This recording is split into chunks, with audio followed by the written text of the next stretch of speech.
సూర్యుడి సెలవని అలసిపోయేనా, కాలమే శిలవలే నిలిచిపోయేనా, మనిషి మనిషిని కలిపిన ఓ ఋషి,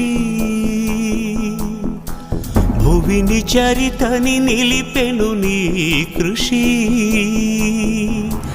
మహాశయా విధి పగై తరిమెనా,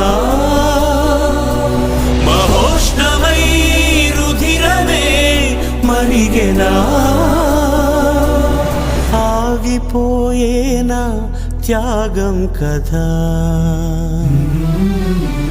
ఆదమరిచేనా దైవం వృధా. సూర్యుడి సెలవని అలసిపోయేనా.